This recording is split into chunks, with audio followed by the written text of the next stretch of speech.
Dieu nous voit tous et Dieu sait lire dans ton cœur ton véritable problème, ton véritable souci. Il sait que ces derniers temps, tu ne dors pas. Il sait voir que toute la maison dort sauf toi. Et il sait pourquoi toi tu ne dors pas. Il sait que ces derniers temps tu n'as pas d'appétit. Et il sait pourquoi tu ne manges pas. Et il sait quand tu joues au fort que tu es faible. Il sait cela. Il te voit. Jésus a pu voir cette femme dans cette foule qui est en train de crier. Il a pu la voir. Et il ne te voit pas seulement. Il a aussi compassion de toi. La compassion, c'est quoi? C'est un amour qui te pousse à agir. C'est un amour en action. Chaque fois dans la Bible où on a parlé de la compassion, il y a eu un miracle. Lorsque Dieu a compassion de toi, il n'est pas là pour dire c'est mangayo, non, il est là pour régler le problème. J'aimerais te dire que Dieu a compassion de toi et bientôt tu vas vivre sa puissance. Lorsqu'il a eu compassion de Marie et Marthe, il a ressuscité Lazare. La compassion de Dieu précède le miracle. De la même manière que les motards précèdent le président, la compassion précède la puissance de Dieu. Il te voit et il a compassion de toi. C'est-à-dire, il ressent ce que tu ressens. Il ressent ton vide. Il a ressenti le vide de cette femme. Que cette femme n'aura plus de vie. Elle n'aura plus envie de vivre parce qu'elle n'a plus rien. Il a pu voir. Il a pu sentir. Il a pu sentir. Il a pu entendre la voix intérieure de son esprit. Il a pu entendre son âme crier. Il a pu sentir. Quand tu pleures, il pleure. Quand tu as mal, il a mal. Et je vous dis, c'est vrai. Quand mon petit bébé pleure, des fois j'aimerais dire à Dieu, prends sa douleur, donne-la moi. Qu'il arrête de pleurer, qu'il dorme. Quand même si je suis dans un sommeil profond, s'il pleure, même s'il est en bas, je dois me réveiller. Des fois même il pleure pas, je l'entends pleurer. Pourquoi? C'est mon sang. Nous sommes créés à son image, à sa ressemblance. Nous n'avons pas un Dieu snob qui ne s'occupe pas de nous parce qu'il est en train de gérer le soleil et les étoiles. Dieu s'occupe de toi et il a compassion de toi. Nous ne prions pas un Dieu insensible. Nous ne prions pas un Dieu insensible. Il ressent ce que nous ressentons. Il eut compassion de cette femme. Il a senti la douleur d'une veuve. Et il a senti la douleur d'une veuve qui a encore perdu son enfant. Il a senti. Il a senti. Et il sent ce que tu sens. Ne dis jamais que Dieu ne me connaît pas. Ne dis jamais que Dieu ne me voit pas. Non, au-delà de te voir, il ressent ce que tu ressens. Il ressent ce que tu ressens. Il ressent même plus que toi ce que tu ressens. Ah. Et Jésus la vit. Et il fut ému de compassion pour elle. Et lui dit, ne pleure pas. Oh non Jésus, ça tu ne peux pas me dire. Comment je ne peux pas pleurer? Je n'ai plus de mari, je n'ai plus d'enfant. Comment tu peux me dire de ne pas pleurer? Le Seigneur te demande de ne pas pleurer parce que bientôt tu vas rire. Et tu dois opérer dans la foi pour vivre le miracle. Tu dois refuser d'avoir une attitude normale pour vivre le surnaturel. Tu dois accepter de te réjouir. Tu dois accepter de te réjouir avant de te réjouir pour te réjouir. Et tu dois arrêter le deuil pour que le deuil s'arrête. Tu dois arrêter le deuil pour que le deuil s'arrête. Tu dois être le pionnier de la fête pour que les autres entrent dans la fête. Tu dois accepter d'avoir le comportement d'une femme qui a récupéré son enfant alors que ton enfant est mort. Devant ton enfant, tu sèches tes larmes parce que tu crois qu'il va ressusciter. Il ne va pas ressusciter parce que tu pleures. Il va ressusciter parce que tu arrêtes de pleurer malgré qu'il est mort. Parce que la Bible dit, alléluia, la foi est une ferme assurance des choses qu'on espère, une démonstration de celles qu'on ne voit pas. Je ne vois pas mon enfant ressusciter, mais je sèche mes larmes. Je ne vois pas mon enfant respirer, mais je sèche mes larmes. Je ne vois pas mon enfant parler, mais je sèche mes larmes. Il est dans le cercueil, mais j'arrête de pleurer. C'est alors qu'il sortira du cercueil. Il est dans le cercueil et je suis mes larmes. C'est alors qu'il va m'appeler maman. Il est dans le cercueil, mais j'arrête de pleurer. C'est alors que je ne pleurais pas. Lorsque tu veux le miracle, tu dois opérer dans la folie afin que Dieu te touche. Donne-moi un amen. Alléluia. Ton Ton problème, c'est que tu as posé cette condition à Jésus. Tu veux que j'arrête de pleurer, tu ressuscites mon enfant. Ça ne marche pas comme ça. Tu arrêtes de pleurer, il ressuscite. Tu entres dans la fête et la fête commence. Tu adoptes le comportement de la fête pour que la fête commence. Dieu attend voir ton sourire devant la mort. Dieu attend voir ton sourire devant le deuil. Dieu attend voir un comportement qui honore sa foi, sa puissance. C'est alors qu'il va opérer le miracle. Ne pleure pas. Ne pleure pas. Ne pleure pas. Arrête de pleurer. Arrêtez de pleurer. Le miracle n'aura pas lieu. Tu dois arrêter de pleurer pour ne plus pleurer. Dis à une personne, arrête de pleurer.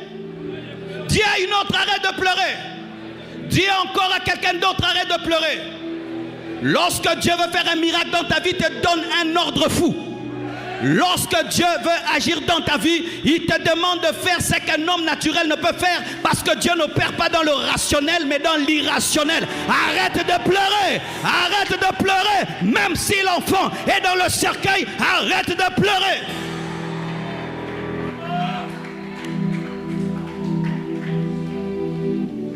Je ne te demande rien.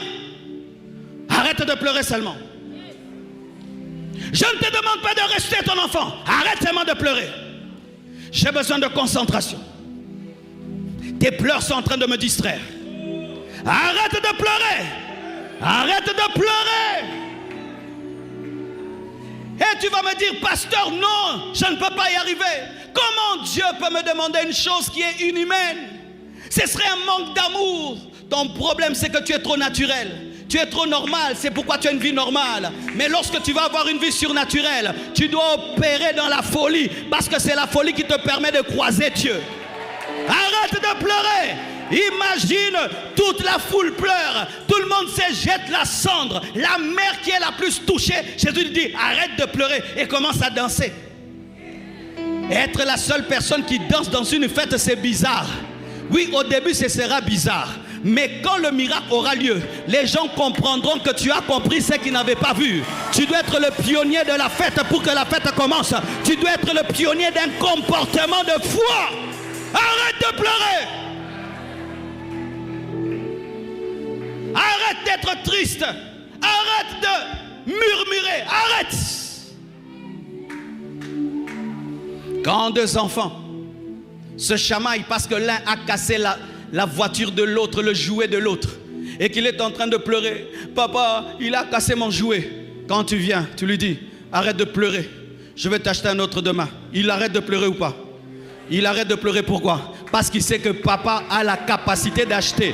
Et Jésus a la capacité de ressusciter. Ton enfant, arrête de pleurer. Si tu crois, arrête de pleurer. Si tu crois, arrête de pleurer. Si tu crois, arrête de pleurer. Arrêtez de pleurer, ce n'est pas arrêter de pleurer. Arrêter de pleurer, c'est avoir la foi de la résurrection.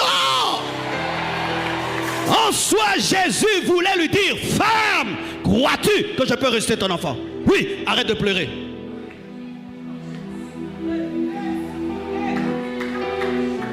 La tristesse est un signe d'incrédulité.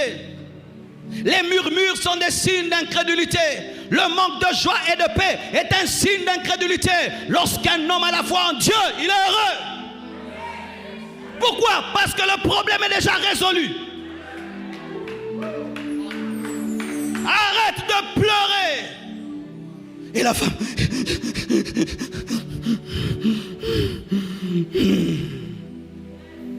Quand elle arrêta de pleurer, Jésus s'approcha. Il s'approcha de quoi? De la mort. Et il toucha le mort. Alors qu'un souverain sacrificateur ne peut pas toucher un mort. Mais lui, il était souverain sacrificateur selon l'ordre de Melchisédek. Il avait une dimension supérieure à Lévi. Lui, il pouvait s'approcher de la mort et toucher la mort. Jésus est supérieur à Aaron. J'aimerais te dire que Jésus est supérieur à Aaron. Il n'y aura qu'un seul souverain sacrificateur selon l'ordre de Melchisédek. Mais il y aura plusieurs selon l'ordre de Lévi. Mais Jésus est unique. Il s'approcha. Il s'approcha de l'enfant. Dieu n'a pas peur de ton problème. Les gens peuvent te fuir, t'abandonner. Lui ne t'abandonnera pas. Même si tu sens mauvais, il sera le parfum. Même si tu es mort, il sera la vie. Même si tu es pauvre, il sera la richesse. Même si tu es faible, il sera la force. Il s'approcha. Je prie qu'il s'approche. Je prie qu'il s'approche de ton problème. Je prie que ton problème ressente la présence de Jésus. Je prie que ce cancer ressente la présence de Jésus. Je prie que la maladie ressente la présence de Jésus. Je prie que ta situation ressente la présence de Jésus. La Bible nous dit que la terre est informe et vide et l'Esprit de Dieu se mouvait au-dessus des eaux. Le tohu-bohu, le chaos, sentait la présence de Dieu. Que la présence de Dieu se meuve sur ton problème.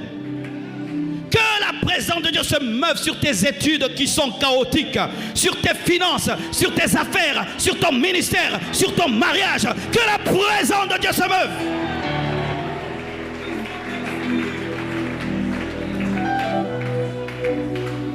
Arrête de pleurer.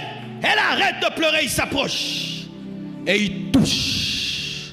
Quand il touche le cercueil, la puissance de la résurrection a commencé à opérer sur le mort.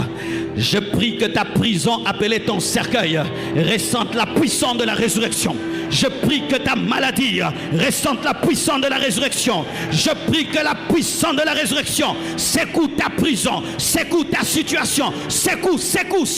La Bible nous dit, il touche à le cercueil. Il touche à la mort afin de transmettre la vie.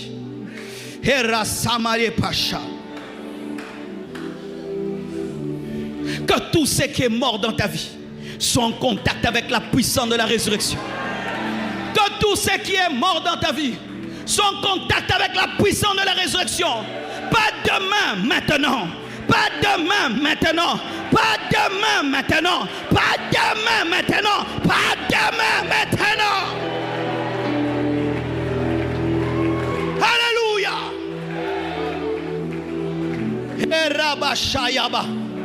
La Bible nous dit, lorsqu'il toucha le cercueil, ceux qui allaient l'enterrer s'arrêtèrent.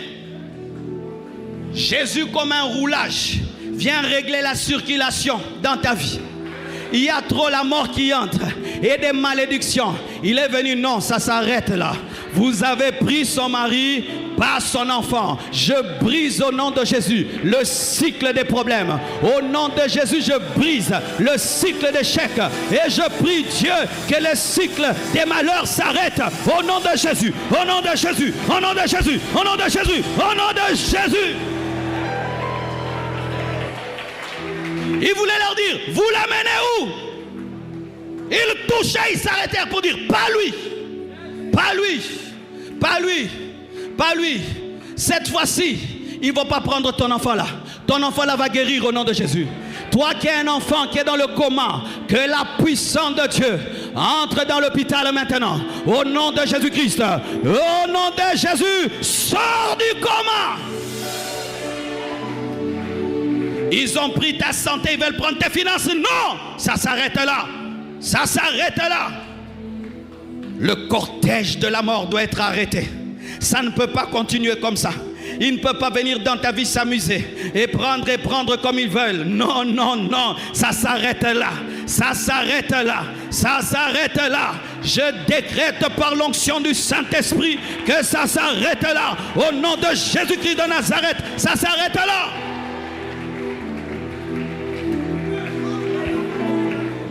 Ton premier enfant, il ne se marie pas, il engrosse. Le deuxième, il ne se marie pas, il engrosse. Tout le monde, ça s'arrête là.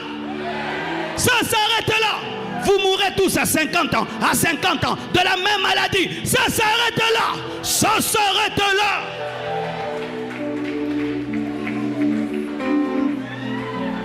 Il toucha et il s'arrêtait.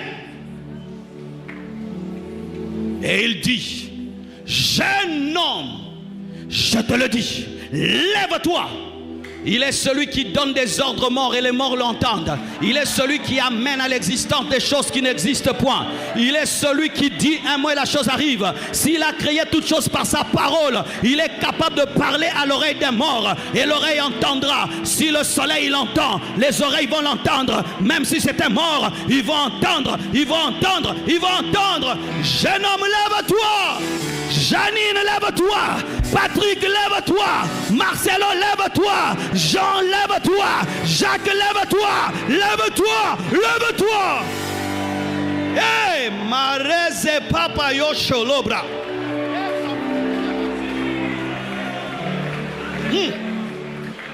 Vous avez entendu, Jésus a dit ressuscite. Il a dit ressuscite. Il a dit ressuscite. Pour lui, c'était un petit problème. Ce n'était même pas un problème de résurrection. C'était un problème de s'élever. Ce que tu appelles mort, Jésus appelle ça prendre une sieste.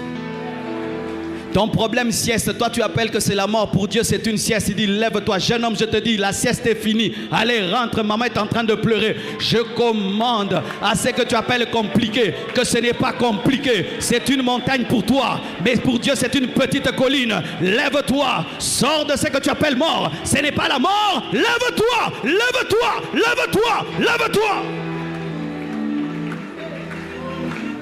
Jeune homme, je te le dis.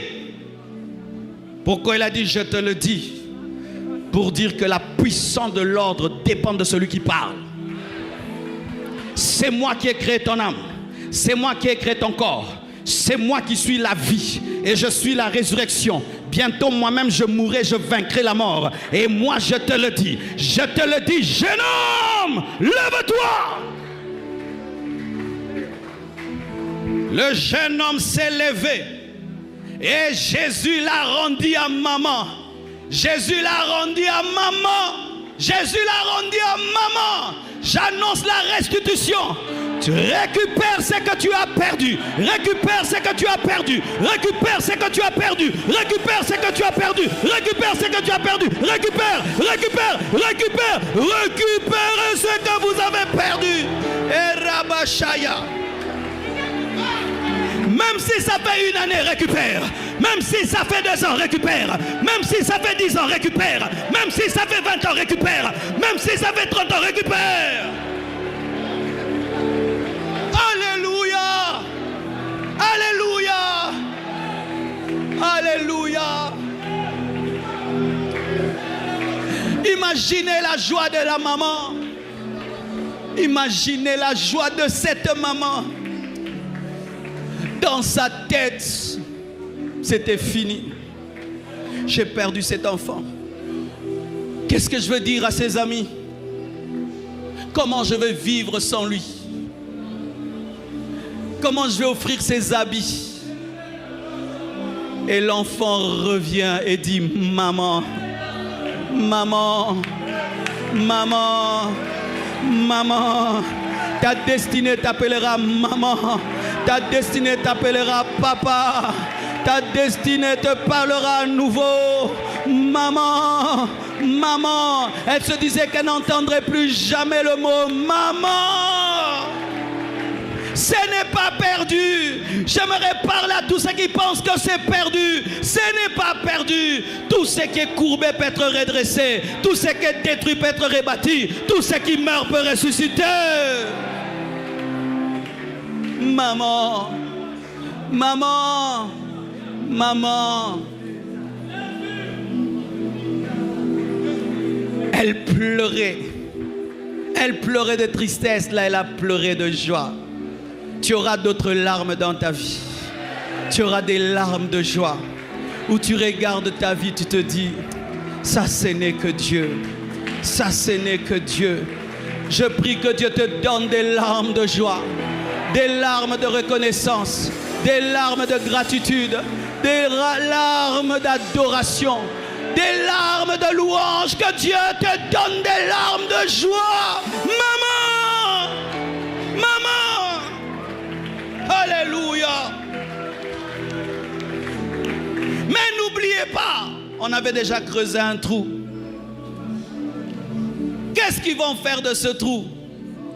Ils vont le rembler. Tous ceux qui ont attendu ton enterrement, eux-mêmes rembleront les trous. Hey, les mêmes pioches qu'ils ont utilisées pour creuser, ils vont les utiliser pour rembler. La même sorcellerie, la même magie, les mêmes mauvaises choses, ils vont utiliser les mêmes pioches pour rembler. La Bible nous dit, ils viendront contre toi par un seul chemin, mais ils fuiront par cet chemin. Tout terme forgé contre toi sera nul et sans effet. Ils rembleront leur propre trou. Ils rembleront leur propre trou. Ils rembleront leur propre trou. Ils rembleront leur propre trou. Je déclare que tu ne tomberas pas dans le piège de tes ennemis. Tu ne tomberas pas dans le piège de tes ennemis. Alléluia. Qu'est-ce qu'ils vont faire du cercueil? Ils vont faire quoi du cercueil? Ils vont les vendre à quelqu'un d'autre. Et pas n'engate. Je déclare que ce cercueil n'est pas pour toi. Je déclare que ce cercueil n'est pas pour toi. Ils vont le vendre à quelqu'un d'autre. Pas à toi. Pas à toi. Pas à toi. Ils vendront ton cercueil à quelqu'un d'autre.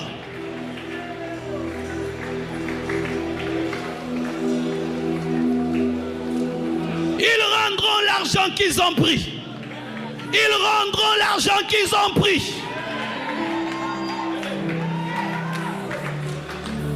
Il est le Dieu qui confond les plans de nos ennemis. Il est le Dieu qui confond les plans de nos ennemis. Alors qu'ils pensent à t'enterrer, Dieu prévoit une résurrection. Alors qu'ils pensent à un cercueil, Dieu prévoit un trône. Alors qu'ils pensent à un trou, Dieu voit le palais de Pharaon.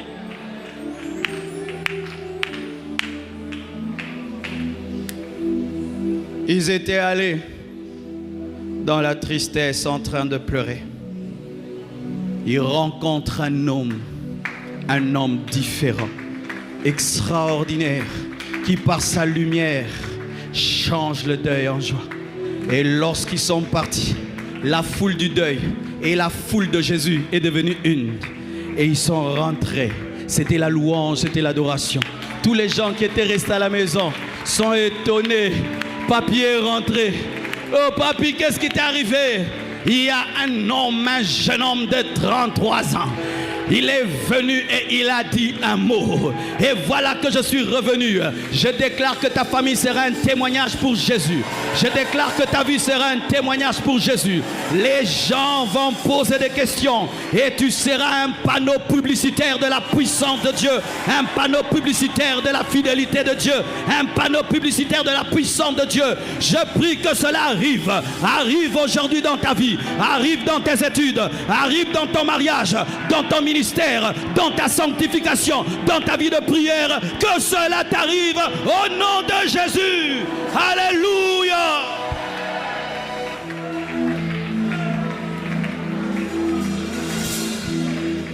Oh, c'est pourquoi mon frère, lorsque la vie te donne des coups et te donne des coups, tombe à genoux et la rencontre le ressuscité. Et tu vivras la résurrection. Que Dieu vous bénisse abondamment. Alléluia.